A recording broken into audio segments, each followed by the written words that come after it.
9 भक्ती सांगितलेल्या आहेत. याच्यातल्या 7 भक्ती ज्या आहेत त्या प्रयत्नपूर्वक कराव्या लागतात.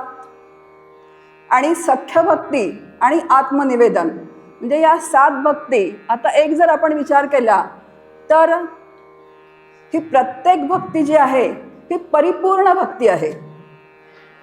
आपण नामस्मरण भक्तीचा जर विचार केला तर नामस्मरण भक्तीमध्ये समर्थ म्हणत आहेत की वाल्याकोळी तरुण गेला, प्रल्हाद, ध्रुव बाळ, अशी अनेक आपल्याला मोठी मोठी नावं माहिती आहेत की फक्त नावानी ते तरुण गेलेले आहेत. अर्चन भक्ती बघितली तर अर्चन भक्तीमध्ये रामकृष्ण परमहंस यांचं आपल्याला नाव घेता येतं, ही अर्चन भक्ती आहे. श्रवण भक्तीमध्ये परीक्षित राजा आहे की तिने 7 दिवसामध्ये श्रवण केलं आणि तो श्रवण भक्तीच्या माध्यमातूनच काय केलं, आता साधन हे श्रवण भक्ती आहे आणि तो कृतार्थ झाला. कीर्तन भक्तीचे आचार्य नारद महर्षी आहेत. दास्य भक्ती आहे ते हनुमंत आचार्य आहेत. म्हणजे एक प्रत्येक भक्ती ही परिपूर्ण भक्ती आहे. आणि दुसरा विचार केला तर हा क्रमविकास सुद्धा आहे. आता हा क्रमविकास सर्वसामान्यांसाठी आहे. जे श्रवणापासून सुरुवात करून आत्मनिवेदनापर्यंत जायचं असतं आणि हे माहिती होण्यासाठी म्हणून आपल्याला संतांनी आपल्यासमोर या 9 भक्ती मांडलेल्या आहेत. आणि या 9 भक्तींच्या प्रकारामधून आता या 9 भक्ती आपल्यासमोर ज्या सांगितलेल्या आहेत बघा, ह्या भक्ती आहे. भक्ती करणारा कोण आहे? आपण लगेच काय म्हणतो? भक्त. आता भक्ती करणारा आपण लगेच आपलं उत्तर काय येतं? भक्त असतो भक्ती करणारा. कोणाची भक्ती करतो? भगवंताची भक्ती करतो. आपलं सरळ उत्तर असं आहे. पण समर्थ आपल्याला सांगतात विभक्त म्हणजे भक्त नव्हे, भक्त म्हणजे विभक्त नव्हे. जो भगवंतापासून जो वेगळा असतो त्याला भक्त म्हणता येत नाही. जो भक्त असतो तो भगवंताशी एकरूपच झालेला असतो. मग आता आपण भगवंताशी एकरूप झालेले आहोत का? मग आपण सहज काय म्हणतो, अहो तुम्ही कुणाचे भक्त आहात? रोज मी गणपतीच्या मंदिरात जाते, कुणी जर मला विचारलं की अहो तुम्ही कोणाच्या भक्त आहात तर आपण लगेच म्हणतो आम्ही गणपतीची भक्ती करतो, आम्ही दत्तात्रयांचे भक्त आहोत. आणि संत आपली इथे काय करतात तर आपली कान उघडणी करतात, आपले डोळे उघडतात आणि म्हणतात की तू भक्त नाही आहेस, तू कोण आहेस तर विभक्त आहेस. जो भक्त असतो तो भगवंताशी एकरूप झालेला असतो. त्याचं वर्णन नारद महर्षी असं करतायत नारद भक्ती सूत्रामध्ये, तो आत्मा रामो भवती, आत्मक्रीडो भवती, शांती तृप्ती समाधान निर्भयता. आणि तो त्या भगवंताशी एकरूप झालेला असतो आणि अखंड त्याच्या ठिकाणी शांती तृप्ती निर्भयता समाधान आनंद हे अखंड स्थिर झालेलं असतं आणि त्यालाच भक्त असं म्हटलेलं आहे. आता आपल्या अंतःकरणात असेल तर भक्त म्हणावं, आपल्या अंतःकरणात हे नसेल, अजून भय असेल तर आपण कोण आहोत तर विभक्त आहोत. आणि विभक्त आहोत म्हणून आपल्यावर काय वेळ आलेली आहे तर भक्ती करण्याची वेळ आलेली आहे. मग आता आपण विभक्त आहोत भगवंतापासून म्हणजे काय आहोत तर त्याच्यापासून आपण वेगळे झालेलो आहोत. आता आपण जीवरूपाने वेगळे झालेलो आहोत आणि त्याच्यापासून वेगळे झालेलो आहोत म्हणून त्याच्याशी एकरूप होण्यासाठी आपल्याला उपासना करायची आहे, आपल्याला भक्ती करायची आहे. आणि खरं म्हणजे या भक्तीमध्ये भक्तीचा आत्मा जो आहे तो फक्त भगवंत आहे. जर भगवंत हा भक्तीचा आत्मा आहे, जर भगवंत किंवा नाम त्याच्यातून जर काढून टाकलं तर भक्ती म्हणून काही शिल्लकच राहत नाही. आणि म्हणून आता मग जर आपल्या मनात एक दुसरा प्रश्न निर्माण होतो की जर फक्त भगवंत, त्याचं नाम आणि भक्ती, मग एकच नामस्मरण भक्ती पुरली असती की नाही आपल्याला? एवढे 9 प्रकार कशाला आपल्याला सांगितलेत? श्रवण, कीर्तन, नंतर पुढे अर्चन, वंदन. आता कसं असतं, जसं मी पहिल्यांदाच आपल्यासमोर मांडणी केली की एकतरी प्रत्येक भक्ती परिपूर्ण आहे किंवा हा क्रमविकास होत असतो प्रत्येकाचा. म्हणजे आणि कुणाला कीर्तन भावतं, कुणाला अर्चन भावतं, कुणाला भगवंताचं अर्चन करायला आवडतं, वेगवेगळी फुलं, भांडी, उपकरणं. आणि प्रत्येक जीवाचा हा स्वभाव म्हणजे प्रत्येक जो उपासक आहे त्याचा स्वभाव काय आहे तर वेगवेगळा आहे. कुणाला श्रवणातून क्लिक होतं, कुणाला कीर्तनातून क्लिक होतं, कुणाला भगवंताची सुंदर पूजा बघितली की क्लिक होतं, कुणाला दास्यातून क्लिक होतं. आणि म्हणून ह्या एवढ्या भक्तींचे प्रकार बघा. एक उदाहरण सांगते. आता गहू एकच आहे, गव्हाचं पीठ. आता गव्हाच्या पिठाची पोळी होते, त्या पोळीमध्ये पुरण घातलं की पुरणाची पोळी होते, त्याच्यात खवा घातला की खव्याची पोळी होते, त्याच्यामध्ये अजून शिरा घातला की सांज्याची पोळी होते. असे अनेक, एकच गहू पण त्याचे प्रकार काय आहेत तर विविध आहेत, आणि त्याच्यामध्ये गोडी मात्र एकच आहे. अगदी त्याप्रमाणे हे 9 प्रकार जरी आपल्यासमोर संतांनी सांगितलेले असले तरी त्याच्यातून मला काय घ्यायचं आहे, म्हणजे नामसाधकाला काय घ्यायचे आहे, तर भगवंताचं नाम आणि नामाची गोडी. भगवंताचं नाम आणि नामाची गोडी. नाहीतर आम्ही इतकं श्रवण केलं, किती श्रवण केलं, किती भागवत सप्ताह अटेंड केले. आता आमच्या इथे रामकथांचं पेव फुटलेलं आहे. सगळेजण एक एक ग्रुप. मी भगिनींना म्हटलं कुठे निघालात, आता रामकथेला चालली आहे, पुढच्या महिन्यात रामकथेला चालली आहे. वाईट नाही आहे, चांगलं आहे, सत्संगत आहे. पण त्यांच्या घरामध्ये एक असा प्रसंग घडला की त्या खूप दुःखी झाल्या. तर म्हटलं हो मग तुम्ही इतकी रामकथा ऐकताय आणि तुम्हाला अजून दुःख होत आहे, म्हणजे तुम्हाला ते तत्व अजून समजलेलं नाहीच आहे, म्हणजे की तुम्ही रामकथा ऐकताय. राम एवढी दुःख प्रारब्धानुसार येणारी जी आहे ती काय आहे तर कुठेही तक्रार न करता रामकथा जेव्हा आपण ऐकतो तेव्हा रामचरित्रामधून आपल्या लक्षात येतं की रामाच्या जीवनामध्ये इतके प्रसंग आलेले आहेत सुखदुःखांचे, म्हणजे दुःखाचेच खरं तर जास्त आहेत, पण रामाने कुठेही कधी तक्रार केलेली नाही आहे. उलट सगळं अगदी योजनाबद्ध करून सीतेचा शोध लावलेला आहे. आणि रामाचा भक्त मात्र काय करतोय तर रामाकडे तक्रार करतोय. मग इतक्या रामकथा ऐकून श्रवण काय केलं, श्रवण काय केलं. एक तर बघा, सगुणाचं श्रवण करता करता निर्गुणाचा निश्चय होणं हे अतिशय महत्त्वाचं असतं.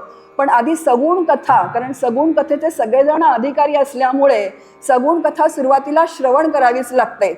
आणि सगुण कथेतूनच निर्गुणाचा काय होत राहतो तर निश्चय होत राहतो. आता हे महात्म्य जे आहे ते महात्म्य सांगण्यासाठी सुद्धा भगवंताला सगुणात यावं लागलं की नाही. आता मूळचा निर्गुण निराकार परमात्मा जो आहे त्याचं महात्म्य काय सांगणार. उपनिषद सांगतो तो निर्गुण आहे, निराकार आहे, निरवय आहे, अमन आहे, अप्राण आहे, अजिम आहे, अनेत्र आहे. आणि आपल्याला जर त्याचं काय नामसंकीर्तन, गुणसंकीर्तन, लीला संकीर्तन करायचं असेल तर त्याचं कसं करणार, त्याचं आलंबन कसं ठेवणार. त्या मूळच्या निर्गुण निराकार परमात्म्याला सगुण साकार भाव, म्हणजे अवतार जे आहेत ते सगुण साकार आहेत. आणि त्या सगुणाच्या भक्तीमध्ये रंग भरला तो संतांनी. तो सगुण भक्तीमध्ये रंग कोणी भरला तर संतांनी रंग भरला. आणि या सगुण भक्ती ज्या आहेत त्या आपल्यासमोर सांगितल्या. म्हणून श्रवण पण कसं करावं तर बुद्धीचा निश्चय होईपर्यंत श्रवण झालं पाहिजे. आणि हे श्रवणाचे 4 समाज समर्थांनी आपल्या या दासबोध ग्रंथामध्ये सांगून ठेवलेले आहेत. आणि समर्थ आपल्याला म्हणतात श्रवण कसा करा तर सगळं ऐका, रामकथा ऐका, भागवत ऐका, कारण ते आवश्यक असतं. अंतःकरण बघा, आपण सगळेजण नामरूपामध्ये जीवरूपाने जे जन्माला आलेले आहोत, नामरूपामध्ये आपल्याला एक काय आहे तर नाम आहे, रूप आहे, आपला एक प्रपंच आहे, आपल्याला एक चरित्र आहे की नाही. काही का असं आपल्याला एक चरित्र आहे, आपलं एक स्थळ आहे. आपण काय नोकरी करतो, मला मुलं बाळं अशी आहेत, सगळं आपल्याला एक प्रपंच आहे. आणि मग जेव्हा भक्ती करायची वेळ येते तेव्हा आपल्याला सुद्धा निराकार निरालंब परमात्म्याचं आलंबन धरता येत नाही. त्यामुळे परमात्मा सुद्धा सगुणच लागतो, तो सुद्धा नामरूपातला लागतो. समोर त्याला सुद्धा एक सुंदर रूप लागतं. आणि म्हणून संतांनी पण वर्णन केलेलं आहे, राम सावळा सुंदर, कासे मिरवी पितांबर, राजस सुकुमार, मदनाचा पुतळा. आणि सगुण नामरूपात्मक जीवाला सगुण मूर्तीचं आलंबन आलं की सगुण मूर्तीतनं मग हळूहळू निर्गुणाकडचा प्रवास होत राहतो. म्हणून सगुण कथा ऐकता ऐकता, म्हणून समर्थ असं म्हणतात की सगुणाची चरित्र ऐकावी पण निर्गुणाचं अध्यात्म निरूपण करावं. आणि सगुणाचे चरित्र ऐकता ऐकता निर्गुण तत्वाचा जो आहे, निर्गुण तत्वाचा बुद्धीचा निश्चय होत राहतो. आणि हा बुद्धीचा निश्चय होणं खूप महत्त्वाचं असतं. आता खूप आपण श्रवण करत असतो पण आपला बुद्धीचा निश्चय होत नाही. जसा परीक्षित राजाचा बुद्धीचा निश्चय झाला 7 दिवसात.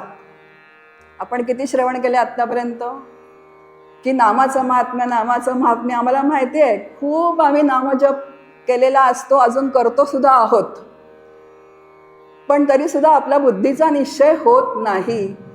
इथे सगळं पटतं आपल्याला, म्हणून सत्संगत खूप महत्त्वाची आहे आणि म्हणून सातत्याने सत्संगतीमध्ये राहावं लागतं. म्हणून बुद्धीचा निश्चय होईपर्यंत श्रवण करावं, म्हणजे त्या सारतत्वाचा निश्चय होईपर्यंत श्रवण करावं असं आपल्याला समर्थ सांगतात. आणि श्रवण हे सगळ्यांमध्ये आहे, सगळ्या भक्तीमध्ये आहे. कीर्तनामध्ये श्रवणच होत असतं. आता या सगळ्या भक्ती आपल्याला कशाच्या माध्यमातून समजतात? श्रवणच तरी मुख्य भक्ती आहे. श्रवणाच्या माध्यमातूनच तर वक्ता बोलत असतो, श्रोते ऐकत असतात, अनेक गोष्टी आपल्याला आदानप्रदान होत असतात आणि हळूहळू श्रवण करता करता करता आपल्या बुद्धीचा निश्चय होत राहतो. आणि एक बुद्धीचा निश्चय नक्की करून घ्यायचा की जे सगुण आहे तेच निर्गुण आहे. अजिबात तिथे संशयाला जागा ठेवायची नाही. पक्का नामधारकाने एक निश्चय करायचा की तुझं सगुण म्हणो की निर्गुण रे, सगुण निर्गुण ऐकू गोविंदू रे. म्हणजे नामधारकाने नाम घेताना बघा, नाम घेताना आलंबन लागतं. सुरुवातीला चित्तवृत्ती आपली खूप पांगत असते, म्हणून सुरुवातीचा काय असतं तर भगवंतानी डोळ्याचं रूप बघावं, वाणीने भगवंताचं नाम घ्यावं आणि आपणच घेतलेलं नाम आपल्याच कानाने ऐकावं. असं चक्राकार गतीने जर आपण करत राहिलो तर आपल्या चित्तवृत्ती एकाग्र व्हायला मदत होते. आणि जे माझ्यासमोर जे उपास्य दैवत असेल, राम असेल, कृष्ण असेल, दत्त असेल, जो सगुण आहे तोच निर्गुण आहे, तेच निर्गुण परब्रह्म आहे आणि तेच माझं स्वरूप आहे. ते कुणाचं स्वरूप आहे तर माझं स्वरूप आहे. पण आत माझ्या स्वरूपाचं मला विस्मरण झालेलं असल्यामुळे, मी मला जीव समजत असल्यामुळे मला परत काय करावं लागतं तर नामस्मरण करावं लागतं. आणि नामस्मरणाने मला माझ्या स्वरूपाचं स्मरण करून देणं, म्हणून ह्या सगळ्या भक्ती आपल्यासमोर सांगितलेल्या आहेत. म्हणून काही काही गोष्टी पक्क्या करून घ्यायच्या की जे सगुण आहे तेच निर्गुण आहे, असे संतांचे अभंग आपल्यासमोर आहेत. आणि असा निश्चय जोपर्यंत होत नाही तोपर्यंत आपल्याला विचारांना एक निश्चित दिशा जर मिळाली नाही तर कितीही नाम घेतलं तरी सुद्धा जे प्राप्त व्हायला पाहिजे ते प्राप्त होणं शक्य नाही. एक उदाहरण सांगते, लवकर लक्षात येतं. माझ्या मुलाचं लग्न झालं नागपूरला. आता नागपूरला लग्न झालं असल्यामुळे आम्ही वरात झाली, लग्न लागलं, वरात निघाली नागपूरवरून. माझ्या बहिणबाईंनी माझ्याजवळ सगळ्या दागिन्यांचा डबा दिला सुनबाईंचा की हे घेऊन जा. पुण्याला रेल्वेचा प्रवास होता, लांबचा प्रवास होता, म्हणून मी बॅगेमध्ये आधीच सगळ्या दागिन्यांचा डबा व्यवस्थित ठेवून दिला. अगदी आता आम्ही निघणार कार्यालयामधून तेवढ्यात त्यांनी माझ्याजवळ एक सोन्याची नथ दिली तिची. मला म्हणाल्या की अहो एवढी नथ राहिली चुकून. तर म्हणे आता त्यांनी त्यांची जबाबदारी माझ्यावर टाकून दिली. आता सगळं पॅकिंग झालं होतं सामानाचं. आता ती सोन्याची नथ ठेवणार कुठे हा माझ्यापुढे प्रश्न आला. कुणाला सांगायचं म्हटलं तरी पंचायत, म्हणून मी ती नथ घेतली. माझ्याजवळ एक रुमाल होता, त्या रुमालामध्ये मी ती नथ बांधली आणि माझ्या पर्सच्या आतल्या कप्प्यामध्ये मी ती ठेवून दिली. कुणालाही बोलले नाही की सोन्याची नथ माझ्याजवळ मी ठेवलेली आहे. ट्रेनमध्ये बसलो. आता प्रवास जवळजवळ 18 तासांचा प्रवास. ट्रेनमध्ये बसल्यानंतर गप्पा गोष्टींमध्ये वेळ गेला आणि एकदम माझ्या लक्षात आलं की अरे नथ आपल्याजवळ आहे. आणि मी पर्सच्या त्या कप्प्याला हात लावला की नथ, म्हणजे माझ्या रुमालाची घडी लागली आणि माझ्या लक्षात आलं की नथ आहे. रात्री झोप लागली, दमलो होतो खूप.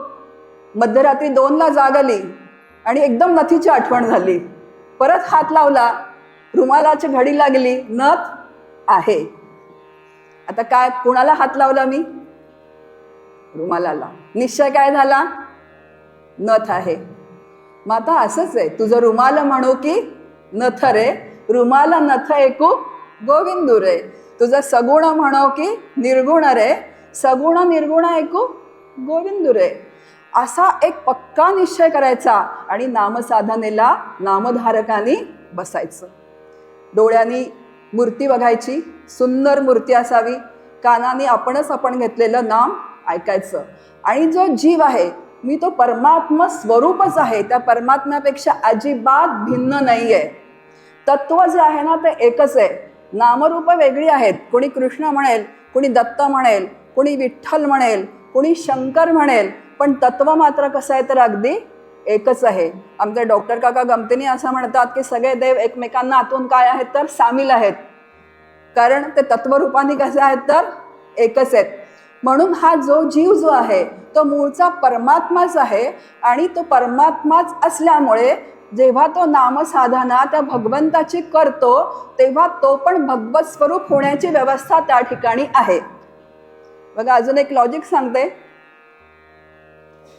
असं एक शास्त्र आहे की समान धर्माचे दोन पदार्थच फक्त एकमेकांमध्ये विलीन होतात. एक भांडं घेतलं, त्याच्यामध्ये पाणी घेतलं, तर त्या पाण्यामध्ये मी जर तेल ओतलं तर ते एकत्र होईल का? त्याचा तवंग येईल पाण्यावरती. दुसरं, त्याच्यामध्ये दूध मिसळलं पाण्यामध्ये तर दुधाचा रंग पाण्याला येईल, कारण हे दोन्ही कसे आहेत तर विरोधी धर्माचे आहेत. पण एका बिसलरी बाटलीतलं पाणी आणि दुसऱ्या बिसलरी बाटलीतलं पाणी जर एका पातेल्यामध्ये मी जर घातलं तर दोन्ही कसे होतील? बेमालूमपणे एकरूप होऊन जातील. जर माझी मैत्रीण म्हणाली की अगं माझ्या बिसलरी बाटलीतलं पाणी तू कशाला ओतलंस, मला ते न्यायचं होतं, मला आता माझं पाणी वेगळं काढून दे, तर देता येईल का? नाही देता येणार. मग ज्या अर्थी शास्त्र सांगताय, ज्या अर्थी संत सांगतायत की जीवच कोण आहे तर परमात्मा स्वरूप आहे, आणि जेव्हा त्या भगवंताचं तो नाम घेतो, नाम हे आनंद रूप आहे, आणि जेव्हा तो भगवंताचं नाम घेतो तेव्हा नामाच्या नामीशी तो एकरूप होऊन जातो. त्या अर्थी नक्की जीव हा भगवंतच असला पाहिजे, हा पक्का निश्चय करून नामसाधनेला बसायचं. नाहीतर अहो काहीतरी करमत नाही आहे म्हणून माळ हातात घेतली आहे, किंवा प्रपंचात काहीतरी अडचण आली आहे म्हणून माळ हातात घेतली आहे. ठीक आहे, सुरुवातीला काही अशा असतात गोष्टी, पण जेव्हा साधक अभ्यासाला लागतो आणि त्याला ध्येयाशी त्याच्या एकरूप म्हणजे आत्मनिवेदन व्हायचं असतं, तेव्हा हे काही निश्चय जे आहेत हे बुद्धीचे पक्के करून घ्यायचे आणि नामसाधनेला बसायचं. आणि मग आपण जो सगळा विचार इथे करणार आहोत ते बारकावे टिपून, जे आपल्याला संतांनी इथे समर्थ सांगतायत की उठता अवस्था, खाता पिता सातत्याने नाम घ्या. कारण जेव्हा आपण उठता बसता, खाता पिता, हिंडता फिरता, नाथ महाराज तर म्हणतात की भांडताना सुद्धा नाम घ्या. आणि असं जेव्हा आपण नाम 24 तास घेत राहतो तेव्हा कुठेतरी बैठकीच्या नामाला बसल्यानंतर चित्ताची एकाग्रता व्हायला मदत होते. नाहीतर एकदमच बैठकीच्या नामाला बसू आणि आपली चित्ताची एकाग्रता होईल असं अजिबात होणं शक्य नाही. कारण जेव्हा आपण वाणीला त्या नामाशी बांधून टाकतो, ठीक आहे प्रपंचातले व्यवहार चालू आहेत, पण तरी नामाशी अंतःकरण वृत्ती जोडलेली आहे, हे खूप महत्त्वाचं आहे. कारण आपण म्हणतो की प्रापंचिक जो आहे तो प्रपंचातली त्याला कामं करावीच लागतात, पण अंतःकरण वृत्ती तो जोडू शकतो की नाही? जो मनाचा वेळ जो आहे तो आपण भगवंताला देऊ शकतो की नाही? त्याला सुरुवातीला सवय लागायची असेल तर ठीक आहे, उठता बसता खाता पिता सतत नाम घ्यावं. आणि अशी जेव्हा त्या मनाला सवय लागते तेव्हा मग बैठकीच्या नामाची आपली काय होते तर आपल्याला हळूहळू बैठकीचा वेळ आपला वाढायला लागतो आणि चित्त एकाग्र व्हायला मदत व्हायला लागते. आणि असं वैखरी वाणीने नाम घ्यावं. वैखरी वाणीने सातत्याने नाम घेतलं की ते मध्यमा पश्यंती आणि परेमध्ये ते स्थिर होतं. आणि मग नामाच्या आपण सर्कस सगळ्यांनी बघितलेली आहे. सर्कशीमध्ये बघा त्या ज्या सगळ्या असतात ना कसरती करणाऱ्या, त्या कसरती जेव्हा करायला लागतात तेव्हा ते तालवाद्य वाजल्याशिवाय, म्हणजे बँड असतो सर्कशीमध्ये, तो बँड वाजायला लागल्याशिवाय त्यांना कसरती करता येत नाहीत, कारण त्यांचं ते बरोबर ट्युनिंग असतं. अगदी त्याचप्रमाणे नामाच्या तालावरती प्रपंचाची सर्कस करावी. प्रपंच काय आहे? हा सर्कसच आहे. कधीतरी रागवावं लागतं, कधी कुणाला तरी काय करावं लागतं तर एखादा धपाटा मुलांना घालावा लागतो, प्रेमाने बोलावं लागतं. ही सर्कसच आहे प्रपंचाची. प्रपंचाची सर्कस जी आहे ती नामाच्या तालावर अतिशय लयबद्ध रीतीने करावी, पण नामाच्या आतला ताल अजिबात बिघडू देऊ नये. हे कारण कसं असतं माहिती आहे का? इथे जे मी आत्ता म्हटलं की वाल्या कोळी नारद महर्षींनी सांगितलं की तू जा तुझ्या बायकोला विचार की माझ्या या चोरीत वाटेकरी तुम्ही आहात का म्हणून. जेव्हा बायका मुलांनी सांगितलं की आम्ही तुमच्या ह्याच्यामध्ये सहभागी नाही होत, तेव्हा त्याच्या बुद्धीचा पक्का निश्चय झाला की हे सगळं काय आहे? अशाश्वत आहे. आणि तो नारद महर्षींनी दिलेला नाम घ्यायला जो बसला तो अंगावर वारुळं चढली आहेत त्याच्या. जेव्हा नारद महर्षी काही वर्षांनी परत आले तेव्हा त्यांना त्या वारुळातनं ऐकू आला आवाज की श्रीराम जय जय राम. म्हणजे इतका बुद्धीचा निश्चय व्हायला लागतो, आपला होत नाही असा निश्चय. म्हणून सातत्याने आपल्याला तत्कथनम तत्श्रवणम तत्वचनम हे करावं लागतं. बघा, नामसाधनेला बसले नाममाळ घेऊन आणि खूपच डास होते. एक डास येऊन मला चावला की लगेच चुळबुळ सुरू होते. मग वारुळं चढणं तर खूपच दूर झालं आणि तसं अपेक्षित पण नाही आत्ता. आणि डास चावावा हेही अपेक्षित नाही, तर डेंग्यू झाला तर आहे ते नामसुद्धा आपलं सुटून जाईल. म्हणजे असं आहे की आपण जी परिस्थिती आहे ती आपल्याला अनुकूल करून घ्यावी, पण बुद्धीचा पक्का निश्चय काही काही बाबतीत काय करावा तर करून घ्यावा. आणि तो श्रवण भक्तीमध्ये बुद्धीचा निश्चय आपला होतो.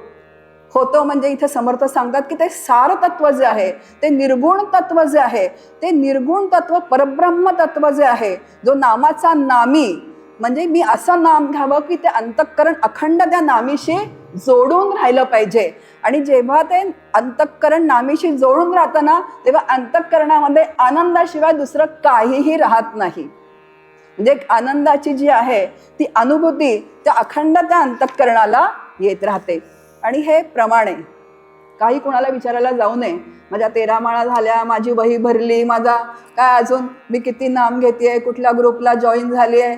जो नामसाधक आहे, जो प्रामाणिक, त्यांनी आपल्या अंतःकरणावरती जर व्यवस्थित लक्ष ठेवलं तर त्याच्या लक्षात येतं की जर माझा नाम व्यवस्थित चालू आहे आणि चालू असेल आणि त्या अंतःकरण वृत्ती त्या नामाच्या नामेशी जर जोडली गेलेली असेल तर तिथेच आनंदाची अनुभूती येऊन जाते.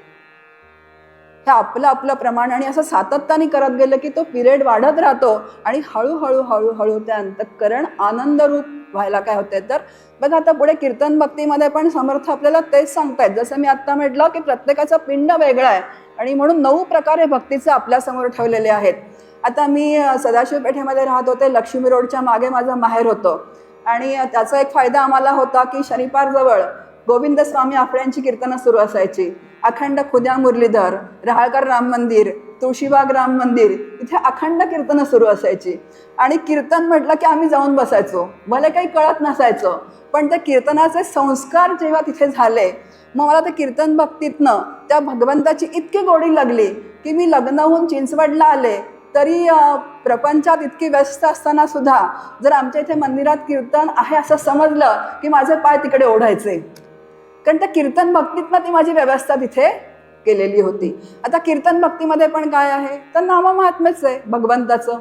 कारण नामघोष पूर्व रंग जो असतो तो निर्गुणाचा असतो, उत्तर रंग जो असतो सगुणाचा असतो. निर्गुणामध्ये एखादा अभंग घेतलेला असतो निर्गुणाचा, नंतर त्याची कथा जी असते भगवंताची ती सगुणामध्ये सांगितलेली असते. कारण एकदम निर्गुण तत्वाला झोमण्याची आपली अंतःकरण वृत्ती नसते, ज्याच्यामध्ये वेदांत चर्चा असते. आणि म्हणून वेदांत चर्चेची सुसंगत जो असतो, निर्गुणाशी सुसंगत पुढचा उत्तर रंग आपल्याला कथाकार सांगतात. मध्ये मध्ये नामघोष असतो आणि भगवंत स्वतः आश्वासन देत आहेत की जिथे माझा नामघोष चालतो तिथे मी स्वतः उपस्थित असतो. तिथे स्वतः मी उपस्थित असतो. पण आपली अंतःकरण वृत्ती जर त्याच्याशी जोडलेली असेल तर, नाही तर कीर्तनात जाऊन सुद्धा प्रपंचातल्याच गोष्टी जर आठवत असतील तर काय होतं, इथे अंतःकरण वृत्ती जोडली जात नाही. आणि जो कीर्तनकार किंवा कथाकार सांगत असतो ते माझ्या अंतःकरणापर्यंत भिडतच नाही. मग तो नाममाहात्म्य किती का सांगे ना तिथे उभं राहून, पण माझं अंतःकरण तिथे उपस्थित नसेल. आता खरं तर आज आपल्याला वेळ खूप कमी आहे, दृष्टांत खूपच सांगण्यासाठी, कारण हा विषय पण खूप मोठा आहे. 9 भक्ती आपल्यासमोर इथे मला मांडायचे आहेत.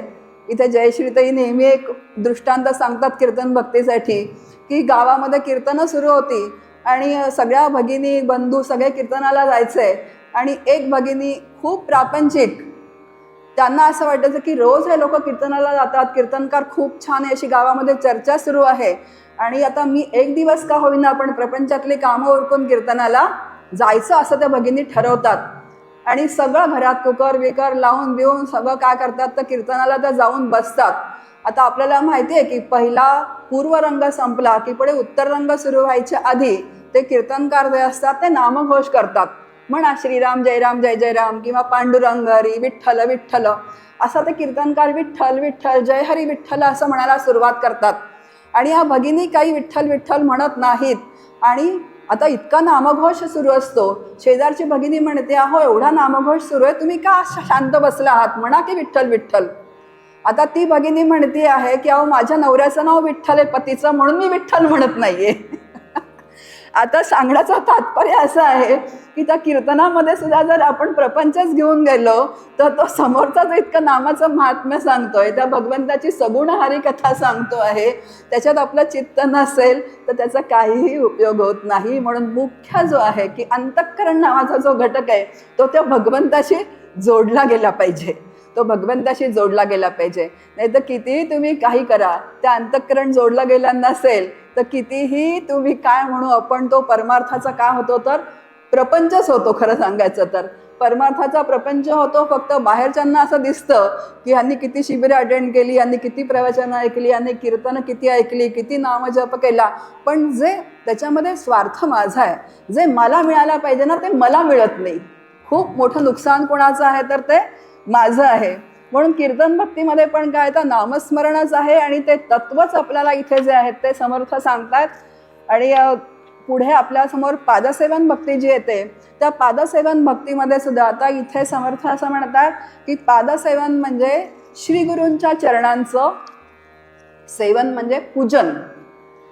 आता मुख्यत्वे करून श्री गुरूंच्या, कारण भगवंताचे चरण आपण मूर्ती रूपाने, आता मूर्ती असेल तर आपण भगवंताची करतो, षोडशोपचारे पूजा जी आहे ती पूजा करतो. पण पादसेवन म्हटल्यानंतर आपल्यासमोर श्री गुरूंचे चरण. आता श्री गुरूंचे चरण म्हणजे पाद्यपूजा करायची हे तर आहेच, पण पाद्यपूजा करायची म्हणजे काय हो, पाद्यपूजा सगळेजण करतात, ज्यांना संधी मिळेल तेही करतात. गुरुपौर्णिमेला पाद्यपूजन होतं, पण मुख्य त्याच्यामध्ये जे आहे की त्यांनी जे आपल्याला विचार दिलेले आहेत त्या विचारांचं काय येतं त्याप्रमाणे आचार करणं, याला इथे समर्थ पादसेवन असं म्हणतात. पादसेवन तेची जाणावे, काया वाचा मनोभावे, सद्गुरूंचे पाय सेवावे, सद्गती कारणे. आणि का सेवायचे तर सद्वस्तू दाखवी तो सद्गुरू. जो सद्वस्तू दाखवतो, जे त्या परब्रह्म स्वरूपाची अनुभूती आणून देतो, त्यांना सद्गुरू असं म्हणतात. का बरं? कारण ज्या सद्गुरू, श्रुती असं वर्णन करते की ब्रह्मविद ब्रह्मैव भवती, जे त्यांच्या देहासह जे परब्रह्म आहेत, ज्यांच्या अंतःकरणामध्ये परब्रह्म म्हणजे राम, आता राम म्हणा, विठ्ठल म्हणा, दत्त म्हणा, परब्रह्म म्हणा, निर्गुणामध्ये आत्मा परब्रह्म, तर सगुणामध्ये विठ्ठल कृष्ण आहे, तर त्यांच्या अंतःकरणामध्ये राम स्थिर झालेला आहे, जे रामरूपच झालेले आहेत, नुसते नाही तर त्यांच्या देहासह जे झालेले आहेत, त्यांच्या मुखातून जे नाम येतं त्यांच्या मुखातून जे नाम येतं आणि त्या नामामध्ये जी शक्ती असते ते नाम साधकाला फलद्रूप होतं. ती संकल्प शक्ती जी आहे ती काय होते तर साधकाच्या अंतःकरणात, तो संकल्प साधकाच्या अंतःकरणात ते नामाचं बीज रोवतो. काल स्नेहाताई ज्या बोलल्या होत्या की सबीज नाम जे आहे ते सद्गुरूंच्या मुखातूनच ते नाम यावं लागतं. आणि मग ते नाम सद्गुरूंनी जे दिलेलं असेल ते नाम त्या दिवसापासून घ्यायला सुरुवात करणं हीच पादसेवन भक्ती आहे. नाम महात्म्य. आता आपण खूप नाम आपल्या आधी सद्गुरूंची प्राप्ती होण्याच्या आधी आपण आपल्याला जे आवडेल भावेल ते नाम घेत असतो. आज एक नामसाधना शिबिर सुरू आहे आणि मगाशी 2 सत्र होऊन मी आत रूममध्ये गेले आणि एका भगिनींचा मला फोन आला की मला एक प्रश्न विचारायचा आहे तुम्हाला. म्हटलं विचारा. तर म्हणाले अहो मला ना श्रीराम जय जय राम खूप नाम आवडतं आणि डॉक्टर काकांचा मी अनुग्रह घेतलाय, पण त्यांनी मला ओम नमः शिवाय दिलेलं आहे. मी त्या मनात म्हटलं की तुम्ही शिबिराला यायला पाहिजे होतं खरं तर. पण माहिती नाही, योगायोगाने काय माहिती नाही, त्यांनी त्याच वेळेस फोन केला. पण सद्गुरूंच्या मुखातून जे नाम आलेलं आहे तेच नाम घ्यायचं. ठीक आहे, पहिला संस्कार जो आपला असतो ते नाम आपल्या मुखात येत राहतं, पण तरी सुद्धा जर सद्गुरूंनी दिलेलं आपण नाम जर प्रयत्नपूर्वक घेत राहिलो तर आपोआप आपण या नामावरून त्या नामावर शिफ्ट होऊन जातो. हे आपल्याला सुद्धा कळत नाही. पण घेणं तर आपलं काम आहे ना, की सद्गुरूंचा आपण अनुग्रह घेतलेला आहे, सद्गुरूंवर आपली श्रद्धा आहे, आपली निष्ठा आहे, त्यांची संकल्पशक्ती त्या नामात आहे, त्यांनी दिलेलं नाम आपण प्रयत्नपूर्वक घेणं ही माझी जबाबदारी आहे. आणि त्या जबाबदारीपूर्वक जर मी नाम घेतलं तर हळूहळू त्यांनी दिलेल्या नामावरतीच, कारण ते नाम ज्यांनी जे दिलेलं आहे ते नाम घेण्यातच माझं कल्याण आहे. कल्याण आहे म्हणजे त्याच नामाच्या माध्यमातून मला परमात्म स्वरूपाची प्राप्ती होणार आहे. ही काय पाहिजे तर श्रद्धा आणि निष्ठा. म्हणून समर्थ म्हणतात ही चौथी भक्ती जी आहे, या चौथी भक्ती जेव्हा आपण सद्गुरूंची करतो तेव्हा गुह्य गोष्टी ज्या आहेत त्या उलगडायला लागतात की ते तत्व कसं आहे. आता गुह्य गोष्टी म्हणजे काय तर आपण खूप असं म्हणजे नाम घेणारा कोण आहे, कुणाचं नाम घेतो, हे सगळं काही आपल्याला माहिती नसतं. म्हणजे नामाच्या माध्यमातून काय होतं. आता नाम घेणारा कोण आहे असं सुरुवातीला जर प्रश्न विचारला की आपण म्हणू की वाणी नाम घेते का, किंवा मन नाम घेतं का चित्त नाम घेतं का आत्मा नाम घेतो. इतकी आपण म्हणतो की इतके संशय असतात त्या प्रांतामध्ये. आता वाणी आपण कोणी म्हणतं की वाणी नाम घेते, आम्ही वाणीने नाम घेतो. आता वाणी नाम घेते का. जेव्हा तुकोबा म्हणतात घेई घेई माझे वाचे गोड नाम विठोबाचे, तेव्हा तुकोबा वाणीला सांगतात की तू नाम घे, घेई घेई माझे वाचे, म्हणजे माझी वाणी आहे ती. मी वाणीला ज्या अर्थी सांगते तेव्हा वाणी माझ्यापेक्षा वेगळी आहे की नाही. मग आपण मन नाम घेतं का, मनात येथे धाव घेई विठ्ठलाचे चरणी राही, मन पण माझं आहे म्हणजे मी म्हणजे मन नाही. चित्त पण आहे, घार फिरे आकाशी तिचे चित्त पिलापाशी. मग आता चित्त पण काय अवधारण करतं, चित्त माझं आहे म्हणजे मी पण चित्त नाही. मग आत्मा नाम घेतो का, आत्म्याला नाम घेण्याची काय आवश्यकता आहे, तो तर आत्मतृप्त आहे. मग आता नाम घेण्याची पाळी कोणावर येते तर जीव नाम घेतो. आणि ह्या सगळ्या ज्या गुह्य गोष्टी आहेत, भगवंताचं स्वरूप काय आहे, तो सुखरूप आहे, तो सुखरूप आहे तर जीव नाम घेता घेता सुखरूप तत्वाशी एकरूप होऊन जातो. या सगळ्या ज्या गुह्य गोष्टी आहेत या सद्गुरूंच्या सहवासामध्ये म्हणजे सद्गुरूंच्या भक्तीने ज्या आहेत त्या आपल्याला उलगडायला लागतात. म्हणून समर्थांनी इथे म्हटले चौथे भक्तीचे प्रसंगे गौप्यते प्रगटे लागे. आता इथे सुद्धा खूप आहे म्हणजे म्हणूनच नामाचं महात्म्य. आता खरं म्हणजे मला तर मध्ये हा विषय जेव्हा दिला तेव्हा मला असं वाटलं की सगळ्यातच नामाचं महात्म्य, आता वेगळं असं काय सांगायचं याच्यामध्ये. म्हणजे पण तरी फोकस्ड आपण ज्याच्यामध्ये करतो की फोकस करायचं की सद्गुरूंनी दिलेलंच नाम श्रद्धेने घ्यायचं, कुठलाही संशय न घेता. आणि असं नाम घेत राहिल्यानंतर जसं आपण म्हणतो की नामानेच श्रद्धावान लभते ज्ञानम, आणि मग नामच एक परिपूर्ण साधन आहे असं आपल्याला हळूहळू लक्षात यायला लागतं. कारण ते सद्गुरूंच्या कृपेनेच त्या गोष्टी आपल्याला सगळ्यात लक्षात यायला लागतात. कारण कोणी भगवद्गीतेचा अभ्यास करतं, कोणी अनेक शास्त्रग्रंथांचा अभ्यास करतं आणि नामधारकाला असं वाटतं की अरे मी तर नामच घेते, मी कसलाच अभ्यास करत नाहीये. मग स्वतःला तो कमी लेखायला लागतो. पण सुरुवातीचं साधन जे आहे ते नामच आहे. आणि नाम जेव्हा आपण श्रद्धेने घेतो तेव्हा सद्गुरूंच्याच कृपेने म्हणजे नामाच्याच कृपेने आपल्याला ज्ञानाची प्राप्ती हळूहळू हळूहळू ते ज्ञानाचं पण आकलन व्हायला लागतं आणि ज्ञानाची प्राप्ती होऊन जाते. पुढे आपल्या समोर ठेवलेली आहे ती अर्चन भक्ती आहे. आता अर्चन भक्तीमध्ये बघा एक लक्षात ठेवा की या सगळ्यामध्ये नाम म्हणजे जे आहे ते चेतन तत्व आहे. एक चेतन तत्व आणि दुसरा तो जीवात्मा आहे. एक जीव चैतन्य आहे आणि दुसरा आत्मचैतन्य आहे. आता दोन असं म्हणायचं का खरं म्हणजे मगाशी आता मी म्हटल्याप्रमाणे जो जीव आहे तोच कोण आहे तर तोच आत्मा आहे. पण आता जीव चैतन्य आणि आत्मचैतन्याशी जोडायचं असेल तर नाम पण हे चेतन आहे त्याच्यामध्ये. या भक्ती ज्या आहेत ना या सगळ्या तसं म्हटलं तर सगळ्या अचेतन जड आहेत, पण त्याच्यामध्ये एकच चेतन तत्व जे आहे ते फक्त नाम आहे. आता अर्चन भक्तीमध्ये जेव्हा अर्चन केलं जातं तेव्हा अर्चन कशाचं करतो आपण. आत्ता दिवाळी होऊन गेली, नवरात्र गणपती बरेच सणवार होऊन गेले चातुर्मासामध्ये. गृहिणी ज्या असतात त्या लॉकरमध्ये ठेवलेली भांडी काढतात चांदीची. नंतर अजून आता आमच्या बागेमध्ये फुलं येतात. आता आमच्या बागेमध्ये सध्या इतकी फुलं येत आहेत की रस्त्यावरची लोक तोडून तोडून आपल्या देवांना वाहतात काठीने ओढून ओढून. का तर आमच्या देवाला जास्वंद आवडते, आमच्या बागेमध्ये जास्वंदीचं झाड नाहीये. आता हे अर्चन आहे ना, आहे म्हणून आपण देवा दुसऱ्याच्या बागेतनं तोडून आणून फुलं भगवंताला वाहिली. चांदीची भांडी ती आपली हौस आहे का देवाची हौस आहे. आपलीच हौस आहे, आम्हाला चांदीचा तांबण पाहिजे, चांदीचं पळीपंचपात्र पाहिजे, चांदीचा देवारा पाहिजे. आता ठीक आहे, वैभव आहे, देवाचं वैभव वाढवावं असं समर्थ म्हणतात की ते वैभव नक्कीच आहे, ते वाढवावं सुद्धा. पण इथे अर्चन कोणाचं करावं? तर रामकृष्ण परमहंस जेव्हा कालीमातेची पूजा करायचे तेव्हा कालीमातेला फुलं वाहता वाहता ते त्या तत्वाशी ते इतके एकरूप होऊन जायचे की त्या कालीमातेला फुलं वाहता वाहता ते स्वतःवरती फुलं वाहून घ्यायचे. म्हणजे इतकी एकरूपता तिथे, आणि या एकरूपतेसाठी हा भक्ती आहेत. आणि आपण तेवढं सोडून बाकी सगळं करतो. मुद्दा हा आहे, म्हणजे हे सगळ्यांचं होतं, आमचं पण तसंच झालेलं, तसंच होतं अजूनही, की थोडीशी बहिर्मुखता असते त्या जीवात्म्याला, त्यामुळे साधारण तो सगळ्या ह्याच्यामध्ये रमलेला असतो. आणि मुख्य देवाची जी एकरूपता व्हायला पाहिजे, पूजेमध्ये म्हणा किंवा अर्चनामध्ये सुद्धा म्हणा, अर्चन करताना सुद्धा म्हणा, ही जी एकरूपता व्हायला पाहिजे ती एकरूपताच होत नाही आपली. आणि म्हणून समर्थांनी ते जड आत्मनिवेदन जर सांगितलं आहे, पण समर्थ म्हणतात काया वाचा आणि मने चित्ते वित्ते जीवे प्राणे, म्हणजे स्वतःचा प्राण जो आहे तो सुद्धा भगवंताला अर्पण करावा.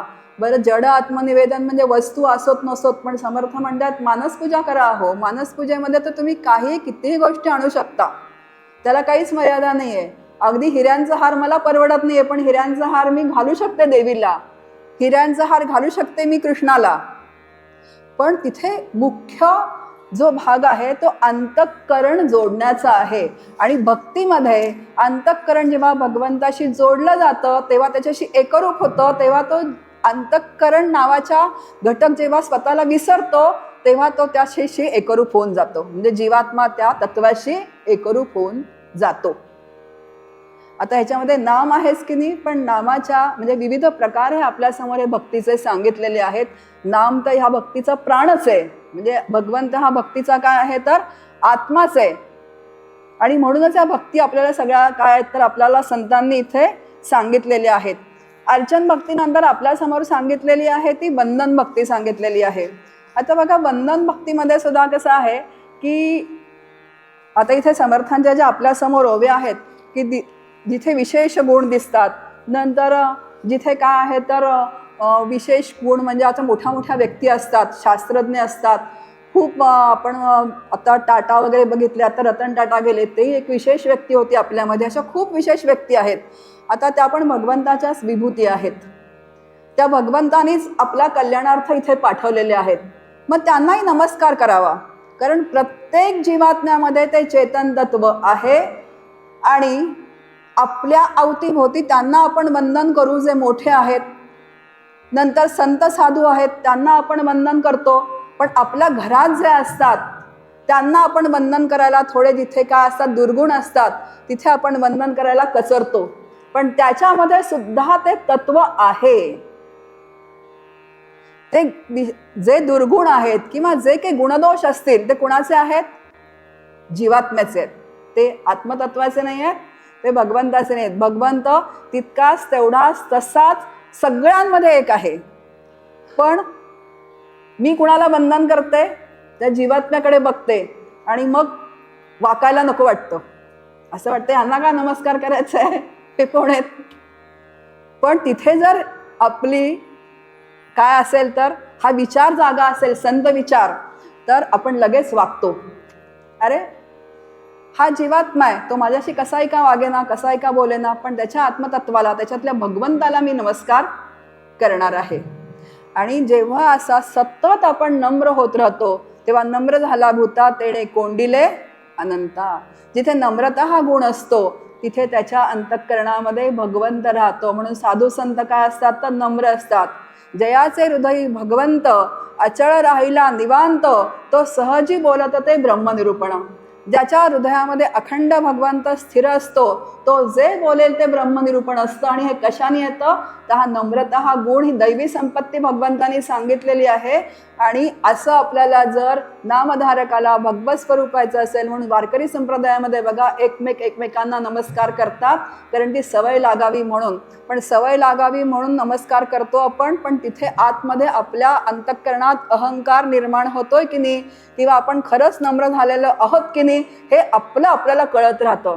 आणि आपल्या अंतःकरणावरती आपण लक्ष ठेवणं हे साधकाचं, नामधारकाचं खूप महत्वाचं काम आहे. दुसऱ्याच्या अंतःकरणावरती लक्ष ठेवायचं नाही. आमच्या इथे एका कार्यालयामध्ये महाराजांचा उत्सव चालतो, तिथे असे खूप उत्सव होतात आणि अशी मी खूप बोलणी ऐकते, अहो इतके वर्ष नाम घ्यायला येतात ना, पण अजून जागा सोडत नाहीत बसायची. अजून जागा सोडत नाही. आलं की म्हणतात माझी जागा ठेव. मग काय उपयोग इतके दिवस नाम घेऊन? म्हणजे अशा ज्या गडबडी आहेत ना ह्या. आणि दुसरा त्याच्यामध्ये मुद्दा असतो की ज्या त्यांना बोलत असतात ना ताई तशाच असतात. मुख्य म्हणजे त्याच्याविषयी आपल्याला काही घेणं देणं नाहीये. ते जसं चालायचं तसं चालू देत. महाराज त्यांना बुद्धी देतील, तो भगवंत त्यांना बुद्धी देईल, त्यांच्याकडनं तशी साधना करून घेईन. पण आपण जेव्हा असं नामसाधना शिबिराला येतो किंवा हे विचार ऐकण्यासाठी येतो, श्रवण करण्यासाठी येतो, तेव्हा आपण आपलं आचरण सुधरवून, म्हणजे वक्त्यासह, इथे 2 आचार्य सोडले तर आम्ही सगळेच काय आहोत तर सामान्यच आहोत. वक्त्यासह सगळ्यांना हे बंधनकारक आहे की प्रत्येकाने आपल्या अंतःकरणावरती लक्ष ठेवून आपलं आचरण जे आहे ते शुद्ध करत राहणं. कारण परमात्मा अतिशय शुद्ध आहे आणि शुद्ध परमात्म्याशी शुद्ध अंतःकरण जोडलं जाऊ शकतं. आणि म्हणून हे एवढे सगळे जे बारकावे आहेत, हे बारकावे टिपून आपल्या आचरणात सुधारणा करणं अत्यंत आवश्यक असतं. आणि इथे पुढे समर्थ म्हणतात, साधक भावे नमस्कार घाली त्याची चिंता साधूस लागली. आता बाकीच्यांना नमस्कार केल्यानंतर सुद्धा त्यांच्या मुखातून जर आशीर्वाद येतो, कुणाला नमस्कार करा आणि कुणी असं म्हणेल का तुझं वाईट होऊ देत, आजपर्यंत असं कधी ऐकिवत नाहीये. अगदी शत्रू असला आणि त्याने नमस्कार केला तरी आपण म्हणतो नुसतं सुखी व्हा असं एवढं तरी म्हणतो. मग सर्वसामान्यांची जर अशी कथा आहे तर जेव्हा आपण प्रत्यक्ष ब्रह्मज्ञ सद्गुरूंना जेव्हा शिरसाष्टांग प्रणिपात करतो, तेव्हा जेव्हा प्रणिपात आपण शिरसाष्टांग करतो तेव्हा त्यांच्या अंतःकरणात तेव्हा संकल्प उठतो की आता ह्या जीवाचं कल्याण झालं पाहिजे. आणि मग जे ते नाम देतात ते बरोबर त्या दिशेने तुम्हाला तिथे साधकाला नेत राहतो. पुढे आपल्या समोर आहे ती दास्यभक्ती आहे. आता दास्यभक्ती म्हणजे आपल्याला माहिती आहे ती मारुतीरायांची दास्यभक्ती माहिती आहे. आता सगळे जे संत आहेत ते भगवंताचे दास आहेत. मगाशी जयश्रीताई म्हणाल्या तसं गोंदवलेकर महाराज आपल्याला दीनदास म्हणतात, रामदास म्हणतात. नामयाची दासी जनाबाई म्हणते की मी कोण आहे. प्रत्यक्ष जे रामरूप झालेले आहेत ते स्वतःला काय म्हणतात तर दास म्हणतात. आणि आम्ही मात्र थोडंसं मंदिरामध्ये काही सेवा केली की आम्ही म्हणतो मी रोज येऊन मंदिर झाडते, रोज येऊन मी सतरंजा घालते. आता खरं म्हणजे दास्य करण्याची संधी सुद्धा तर भगवंतानेच दिली पाहिजे, तरच आपण दास्य करू शकतो. इथं कुणाचं दास्य करणार? जर इथे शिवगड नावाची वास्तूच उभी राहिली नसती तर आपण थोडी दास्य करायला इथे आलो असतो. कुठे जाऊन दास्य केलं असतं?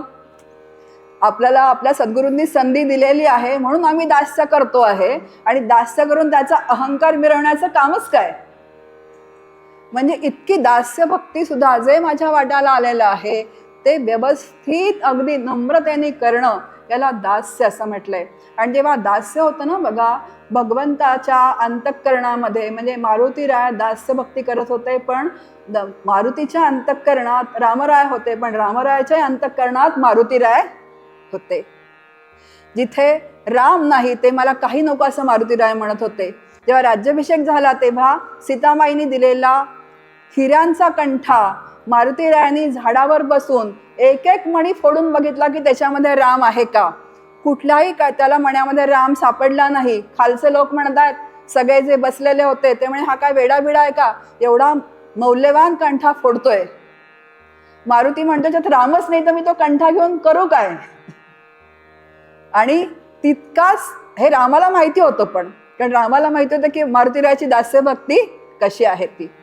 आणि सांगण्याचा मुद्दा असा की जेव्हा आपण दास्य करतो तेव्हा आपल्या दास्याची नोंद व्हावी म्हणून दास्य करायचं नसतं, तर दास्य आपण जर निस्वार्थीपणे केलं तर ते भगवंताच्या अंतःकरणात त्याची नोंद झाल्याशिवाय राहत नाही. आणि हे जोडून राहणं. आता नाममाहात्म्य म्हणजे काय? ते नामरूपच आहे. भगवंत काय, सद्गुरू काय, नामरूपच आहेत. आणि जेव्हा या प्रत्येक भक्तीच्या माध्यमातून जेव्हा हा दास त्या भगवंताशी जोडून राहतो तेव्हा ते नाम जे आहे ते तुम्हाला पुढे पुढे पुढे पुढे नेत राहतं. ही दास्य भक्ती आपल्या समोर ठेवलेली आहे. पुढे जी आहे ती सख्य भक्ती. जसं मी म्हटलं त्याप्रमाणे की या 7 भक्ती ज्या आहेत त्या करायच्या असतात प्रयत्नपूर्वक. जसं श्रवण करावं लागतं, कीर्तनात जाऊन बसावं लागतं, नंतर पुढे नामस्मरण जे हातामध्ये स्मरणिका आपल्याला घ्यावी लागते, नंतर पुढे जे आपण अर्चन भक्ती आहे आपल्याला पूजा करावी लागते, उपकरणं फुलं सगळं करावं लागतं. आता मन जे आहे, आता मगाशी मी अर्चन भक्तीमध्ये जे सांगायचं होतं की इथे मुख्य अर्चन जे आहे ते मनाचं अर्चन आहे, अंतःकरण घटक जो आहे तो भगवंताला व्हायचा आहे आणि अर्चन करावं लागतं. पुढे आहे वंदन करावं लागतं, आपल्याला वाकावं लागतं. पण या सगळ्या भक्ती जर आपल्या व्यवस्थित होत गेल्या तर आपोआपच दास्यातून सख्य निर्माण होतं. म्हणजे तो इतका भगवंत अंतःकरणामध्ये स्थिर होतो की त्या भगवंताशी बघा सतत जर भगवंताचं नाम आणि भगवंतच माझं सगळं काय आहे तर सतत माझ्या बरोबर आहे, सतत तो माझ्याकडे बघतो आहे, प्रत्येक व्यवहार हा त्याच्या सत्तेवरती चाललेला आहे आणि जे जे माझ्या प्रपंचात चाललेलं आहे ते सगळं तो करतो आहे. कर्तृत्व त्याचं असेल तर भोक्तृत्व सुद्धा माझं नाही. असं सतत नामाशी आपण जोडलेलं असू तर त्या दास्यातून म्हणजे या सगळ्या भक्तीतून आपोआपच भगवंताशी सख्य निर्माण होतं. आणि मग तुकोबा म्हणतात, जेथे जातो तेथे तू माझा सांगाती, चालविसी हाती धरून या. जिथे मी जाईन तिथे कोण आहे तर तूच माझ्या बरोबर आहे. आता आपण सुरुवात केली होती की वैखरी वाणीने हे नाम सुरू होतं, वैखरी मध्यमा पश्यंती, आणि नंतर असं म्हटलं की जो आपण जप करत असतो ते त्याचं रूपांतर अजपा जपामध्ये होतं. म्हणजे त्याचं अजपा जप आपोआपच ते म्हणजे स्मरणा वाचून नाम अंतःकरणामध्ये सुरूच राहतं आणि ते नाम ह्या सख्य भक्तीमध्ये अखंड सुरू राहतं. आता कोण आहे तर सगळीच नाती मी भगवंताशी जोडलेली आहेत. माझा सखा, माता, पिता, बंधू सगळी नाती भगवंताशी जोडलेली आहेत. आता प्रापंचिक नाती आहेत बरं का मला. आता गोपिकांना सुद्धा काय होतं तर प्रपंच होता, त्यांनाही त्यांचे सासू सासरे मुलं बाळ सगळी होती. पण आपण मुख्य जो विचार करतोय, मी जे मुद्दे मांडले, मुख्य नामसाधकांनी कुठला विचार करावा तर त्याच्यामध्ये प्रपंच असून सुद्धा त्या गोपिकांचं अंतःकरण कृष्णाशी जोडलेलं होतं. प्रपंच हाताने सगळी प्रपंचातली कामं त्या करत होत्या, मुलाबाळांना सगळं सांभाळत होत्या, सासू सासऱ्यांचं सगळं करत होत्या, पण तरी अंतःकरण त्यांचं कुणाशी जोडलं होतं. आता असं म्हणतात की कृष्णाची मुरली वाजली की त्या गोपिका सगळ्या हातातली कामं सोडून धावत जायच्या. आता तो कृष्ण कुठे असेल आणि त्याची मुरली यांना कशी ऐकू येत होती हे माहिती नाही, पण त्याचा अर्थ असा आहे की त्यांचं अंतःकरण अखंड कृष्णाशी जोडलेलं असल्यामुळे कृष्णाच्या अंतःकरणात गोपिका ह्या भक्त आहेत, त्या भक्ताचं स्मरण झालं की त्या गोपिका कृष्णाकडे जायच्या. ही सख्य भक्ती आहे. अखंड त्यांचं काय आहे तर त्या भगवंताशी सख्य आहे. मीरेची काय आहे तर सख्य भक्ती आहे. तोरी प्रीत छोडू काना कोण संग जोडू. ती म्हणजे तुझी जर मी प्रीत सोडली तर मी कुणाचा बरोबर राहू, कारण तूच माझा कोण आहेस तर सगळं सर्वस्व तूच आहेस. इथपर्यंत ते सख्य भक्तीचं नातं आपल्यासमोर संतांनी फुलवलेलं आहे आणि आपल्यासमोर ही सगळी भागवत आदी पुराणांमध्ये आपल्यासमोर ही सगळी उदाहरणं दिलेली आहेत. अर्जुनाची आणि कृष्णाची सख्य भक्ती आहे. एवढ्या रणभूमीवरती सुद्धा 18 अध्यायी भगवद्गीता म्हणजे ज्ञान जे आहे ते आपल्या कृष्णाने अर्जुनाला सांगितलेलं आहे. आता त्याच्यामध्ये सुद्धा एक बारकावा आहे. मगाशी जो विचार झाला जयश्रीताईंच्या प्रवचनामध्ये, सगळ्यांच्या आड जो येतो तो अहंकार. आता सख्य भक्तीमध्ये जेव्हा रासक्रीडेच्या वेळेला सगळ्या गोपिकांबरोबर जेव्हा भगवंत रासक्रीडा करत होते तेव्हा प्रत्येक गोपिकेला अहंकार झाला की फक्त कृष्ण माझा आहे, आणि कृष्ण सुद्धा प्रत्येक गोपिकेबरोबर रासक्रीडा करत होता आणि त्यांना ती अनुभूती प्रत्यक्ष तिथे येत होती आणि प्रत्येक गोपिकेला असं वाटत होतं की कृष्ण फक्त माझा आहे. हा अहंकार निर्माण झाला आणि कृष्ण तिथल्या तिथे काय झालेले आहेत तर गुप्त झालेले आहेत. आणि मग ते गोपीगीत पुढे जे आहे ते सगळा तो भाग आहे. आणि जेव्हा त्या गोपिका इतक्या दुःखी झाल्या आणि तो गोपीगीत नावाचा जो येतो आपला भाग जो येतो आणि मग त्यांनी कृष्णाची इतकी करुणा भाकली आणि त्याच्यानंतर कृष्णाच्या असं लक्षात आलं की त्यांचा अहंकार पूर्णपणे गेलेला आहे, तेव्हाच तिथे कृष्ण प्रगट झालेले आहेत. म्हणजे सख्यातून जर आत्मनिवेदन व्हायचं असेल तर किती तुम्हाला हे सगळं आपल्या अंतःकरणातले बारकावे टिपावे लागतात बघा. म्हणजे आपण भगवंताच्या जवळ गेलोय पण भगवंताला इतकासा सुद्धा अहंकार तिथे काय म्हणू आपण, त्याच्यापासून आपला दूर ठेवतो. म्हणून सख्य भक्तीतनं आत्मनिवेदन जर व्हायचं असेल तर हे सख्य भक्तीतल्या सुद्धा ह्या ज्या काही छोट्या छोट्या गोष्टी आपल्याला कथांच्या मार्फत आपल्याला सांगितल्या जातात भागवतामध्ये. आता ह्या सांगितल्या का जातात, तर आपल्या अंतःकरणामध्ये असा जर अहंकार निर्माण झाला असेल, सगळ्यात जवळची कोण आहे, सद्गुरूंच्या मीच, जावं तर मीच. फार फार शटल गोष्टी असतात बघा. म्हणजे आपण असं कधी भावत जातो ना, म्हणजे येतो एका टप्प्यावरती, पण त्या जीवाचं काहीतरी असेल म्हणजे ते, आणि त्या एका टप्प्यावरती येतो आणि कुठेतरी घसरण जी होते ना म्हणतो आपण, ती घसरण होऊनच जाते. पण एवढं चांगलं आहे की घसरण झालेली हे कळलं मला, तर ती घसरण झालेली कळल्यानंतर आता मला परत ह्या अभ्यासाने परत आपण जागेवर येतो, आणि ती व्यवस्था तर सद्गुरूंचीच असते. आणि म्हणून भगवंत सांभाळतो जे म्हणतात ना, तो या अर्थीच आपल्याला सातत्याने काय करत असतो, तर तो सांभाळत असतो. आपले गुणदोष आपल्याला तो दाखवून देत असतो. कारण जीवात्मा जो आहे तो गुणदोषयुक्त आहे. समर्थ म्हणतात, आपले अवगुण वाटती गुण या नाव मूर्ख. आपले अवगुण इतके सहज असतात की ते आपल्याला गुणच वाटतात आणि आपण ते बरोबर धरूनच चालत असतो. आणि साधना जेव्हा सुरू होते साधकाची, तेव्हा बरोबर शांतपणे सद्गुरू आपल्याला आपले गुण जे आपल्याला वाटतात ते तुमचे अवगुण कसे आहेत हेच दाखवून देतात आणि आपल्याला बरोबर त्या मार्गावरती आणतात. कारण जोपर्यंत हा पंथ जो आहे, भक्तिपंथ जो आहे, हा भक्तिपंथ चालायचा असेल तर त्याला नाम पाहिजे, नामावरती श्रद्धा पाहिजे, नामावरती निष्ठा पाहिजे. नंतर निष्ठा असताना नामाबरोबर विचार पाहिजे, आपल्या अंतःकरणावरती आपलं सातत्याने लक्ष पाहिजे. आणि या भक्ती ज्या आहेत या सुद्धा भक्ती एक शास्त्र आहे, आपल्याला सांगितलं आहे. नारद भक्तिसूत्र आहेत, नंतर शांडिल्य भक्तिसूत्र आहेत. आता सूत्र म्हटल्यानंतर त्याच्यामध्ये शास्त्र आलं, म्हणजे भक्ती म्हणजे ही भोळी अजिबात नाही आहे. म्हणून नाम घेताना सुद्धा काही गोष्टी समजून घ्याव्या लागतात. त्याच्याप्रमाणे त्या प्रक्रिया होत आहेत की नाही हे आपण आपल्या अंतःकरणात तपासून घ्यावं लागतं. कारण क्रियमाण स्वातंत्र्य हे आपण आपल्याला वापरावं लागतं. आणि क्रियमाण स्वातंत्र्य जेव्हा जीवात्मा वापरतो तेव्हा सद्गुरूंची कृपा असतेच. नाहीतर ते खूप सांगतायत पण आपण काही करत नाहीये असं सुद्धा कधी कधी होऊन जातं. मग आपणही करावं लागतं, त्यांच्याकडून येतच असतं, पण आपणही काही गोष्टी प्रयत्नपूर्वक या कराव्या लागतात. आत्मनिवेदन भक्ती जी आहे ती शास्त्रीय प्रक्रिया आहे, पण आता मी सांगितल्याप्रमाणे की सख्यातून ते आत्मनिवेदन होऊन जातं.